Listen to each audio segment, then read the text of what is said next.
மக்களே வணக்கம். இன்றைக்கி வந்து சாயங்காலம் கடை போடணும். அதனால் காலையிலேருந்து சாயங்காலம் வரைக்கும் ரெஸ்ட்டு. கொஞ்சம் டெய்லி வேலை பார்க்குறோமா, டயர்டாக இருக்குது.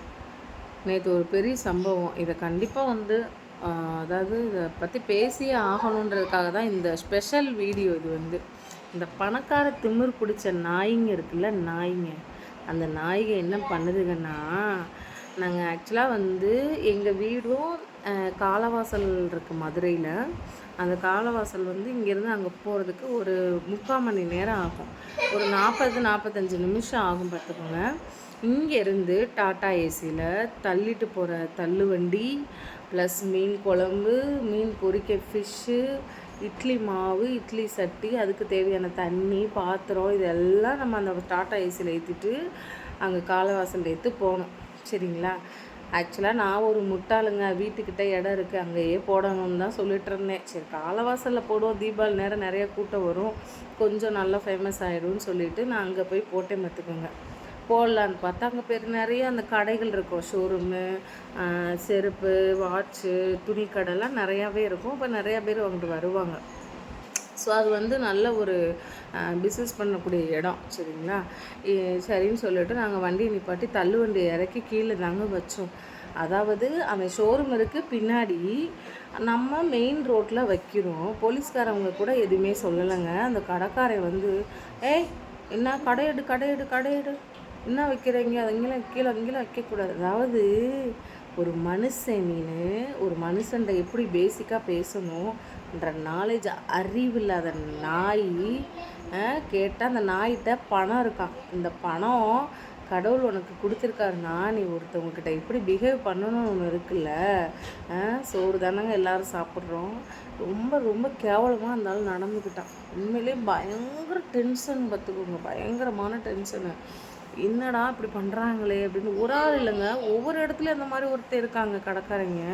கேட்டால் எங்களுக்கு இடம், எங்களுக்கே இங்கே வண்டி நிப்பாட்ட இடம் பத்தல, அங்கெல்லாம் வைக்கக்கூடாது, அதாவது இங்கே எங்களுக்கு இடைஞ்சலாக இருக்குது, இங்கே வைக்காதீங்க, ஏதாவது ஃப்ரீயாக இருக்க இடத்துல வைங்க அப்படின்னு தன்மையாக பேசுகிறது ஒன்று இருக்குல்லங்க. நாயை விட கீழ்த்தனமாக பேசுகிறாங்க ஒரு ஷோரூம்காரன்.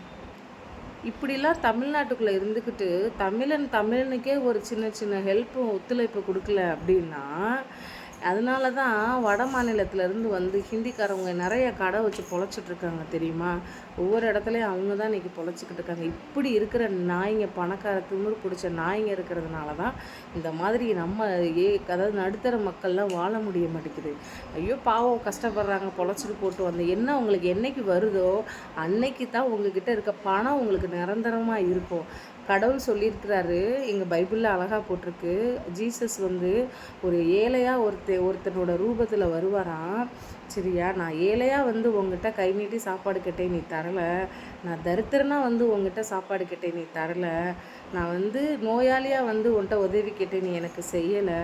அதனால் இது உங்ககிட்ட இருந்து நீக்கப்படும் சொல்லி ஒரு வசனமே இருக்குதுங்க பைபிளில் வந்து. உண்மையிலே அது வந்து, ஏன்னா ஏழையின் சிரிப்பில் கடவுள் வாழ்கிறாருன்னு சொல்லுவாங்கள்ல.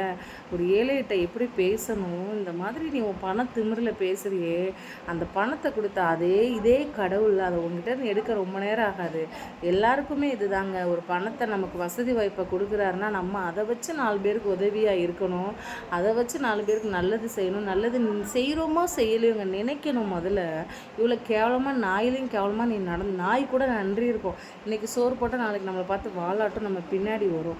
எவ்வளோ கேவலமான மனுஷங்க இருக்காங்க. அதனால தான் வட மாநிலத்தர்கள் வந்து நம்ம தமிழ்நாட்டில் ஏகப்பட்ட பேர் பொழைச்சிட்ருக்காங்க. நம்ம தான் இப்படி உட்காந்துருக்கோம். அப்படி கொஞ்சம் கூட விட்டு கொடுக்குற மனப்பான்மை இல்லை, ஒரு மனசாட்சி இல்லை.